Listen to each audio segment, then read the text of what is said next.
What's up, ladies and gentlemen? Happy Sunday. Welcome back to another Solo Leveling Arise video. This is your boy Payne, and we're going to be doing a two-part video right now. First off, a couple more leaks that have come out that I want to discuss. So again, shout out to Alphaleaker and ARM Genesis for all their leaks. We're going to talk a little bit about these, what to expect. And then the second part of the video I think is more important, of course, because that will be what we should expect in global. We're talking about fixes, bugs, issues, rewards, things that should be coming down the pipe, and also banners, obviously, right? So we're going to talk all about that because we are only, what, 2 days away, 3 days away? 3 days away from official release of the actual game globally, and that's huge, obviously, right? So without further ado, let's go into some of these leaks. So first off, Biru.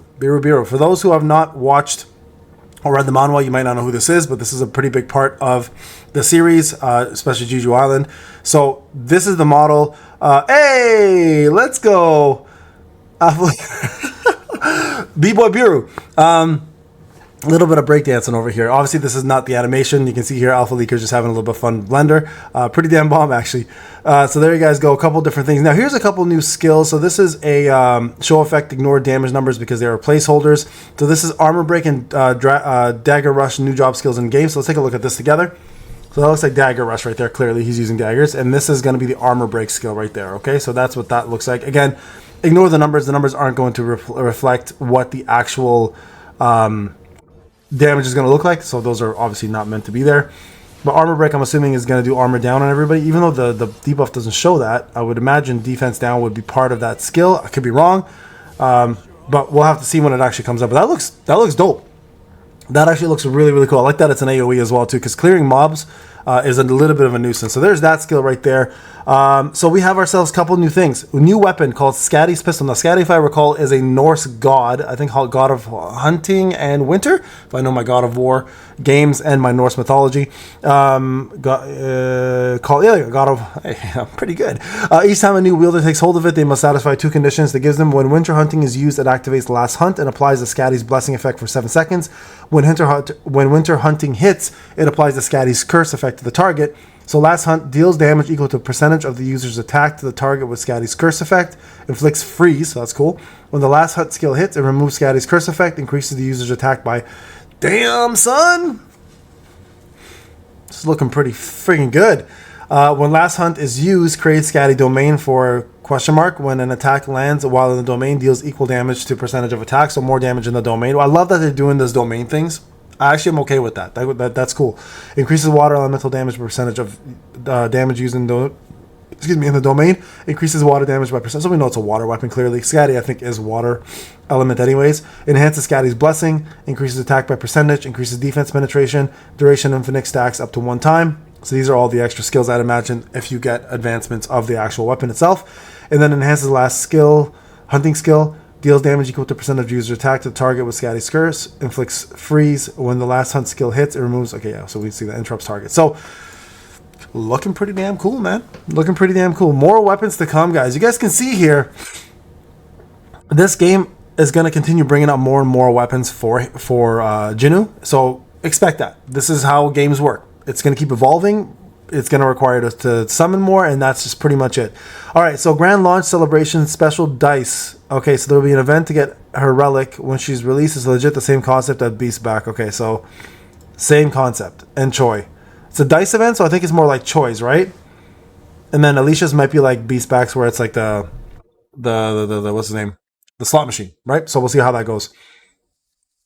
Okay, so chapter 16 to 18 should be released either on global launch or slowly right after.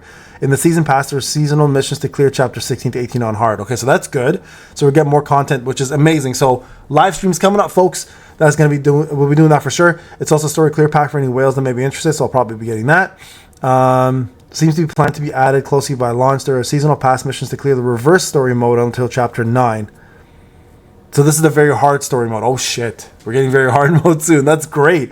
Okay, and then a couple more characters. 2 upcoming hunters after Alicia and Cha Hae-in. SR Yu Soho-yun, which is a light, the first one. That's her, I guess.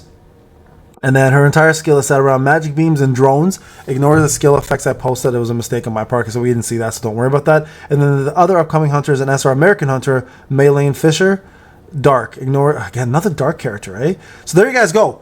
All the leaks that are coming down the pipe when global drops. So those are good news things. Obviously, we are hoping some of these things drop. Bureau obviously is not happening until December. The weapon is not going to happen until after the Phoenix Bow. We don't know if the Phoenix Bow is going to drop during global, but let's talk about what to expect now from the actual game itself. What is going on right now and what we should be expecting when global drops. So first off, banner wise, we know Cha is the next banner. It's been announced already, right? It's already been addressed through the developers notes, or was it the updates? Yeah, it was this one here. So April 26th, they've already announced that she will in fact be the next unit. That's already a given. Now, let's talk a little bit about problems. Crit hit damage. If they don't fix crit hit damage when she is out, she's useless. She scales off of attack, but her entire kit is based off of her crit hits. So if crit damage is not working, her crit is not going to be that powerful.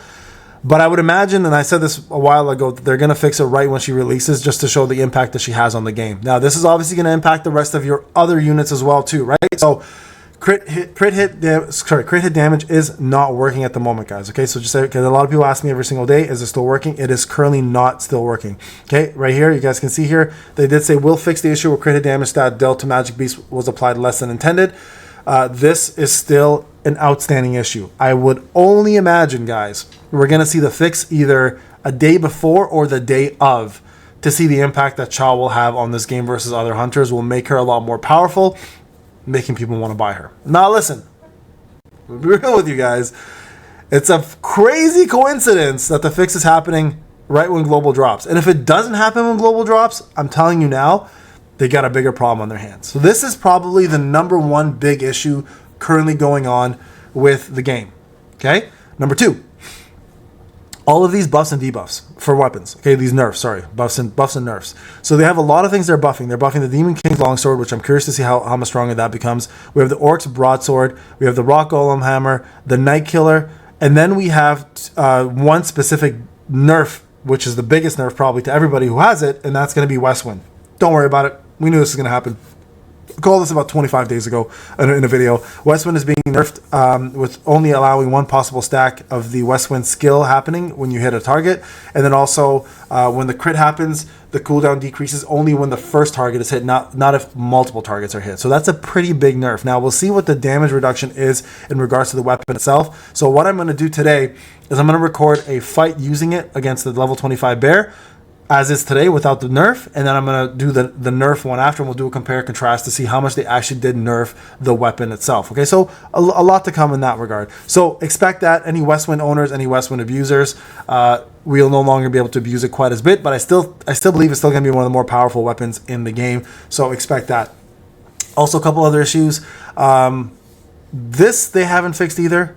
Two Phantom Foxes for Lee Bora is still happening, where she's supposed to be summoning 3 instead of 2, which is a weird one. Super armor not being applied on Wu Jinchols. Increase the damage of Han Song-Yi's retrieve skill, and also any mana consumption increase abnormalities upon reaching tier 1 with Song Chiel is also not working. So some of these also need to be fixed. Now none of this, from what I understand, has been fixed because we did a Lee Bora showcase and she was only still summoning 2 foxes here and there, right? So expect those fixes to happen along the way. So a couple of big things to note when global drops. Also a couple other things to note when global drops. Reward wise, pre-registration. We should be getting the outfit for Jinnu, the suit outfit, all the pre-registration items. Now remember, they're going to give a legendary lion set away. Don't expect the level 55 version, guys. I'd be shocked if they do that. They'll probably give you a legendary level 35. So for early access players, that's really not going to do much for you. But if you're starting a brand new account, it will help you guys advance. Now, I wonder if the sub stats are going to be fixed or random for people. If they're random, that's horrible. If they're fixed with the good sub stats, then they've done us a pretty big solid, actually, because that level 35 armor will take you very, very far in the game. So expect that. We're also going to expect some gold and a couple other items along the way. If you completed the early access survey yesterday, or today, whenever it came out for you, you should be getting 1,000 gems as well too, or essence stones that will come with it. Don't expect 2,000. Only 500 hunters will be chosen based on their survey and what they filled out. Only 500, okay? So you'll get 2,000 only if that happens. So keep that in mind. Also, anyone who has been accumulating Arise points, I would say, like I have $160 now sitting there. I would save those Anyone who's been waiting for essence stones to be used, save those until Cha comes out, and only then use those when she is there. But also keep in mind, only if the crit damage is fixed. All right, guys, I want to just talk about all these little things that are coming out. If I missed anything, let me know in the comment section, but I think we've pretty much covered everything we should be expecting. Fixes, bugs, rewards, plus new content. All right, guys, this is Payne. I'll talk to you guys in the next one. Take care.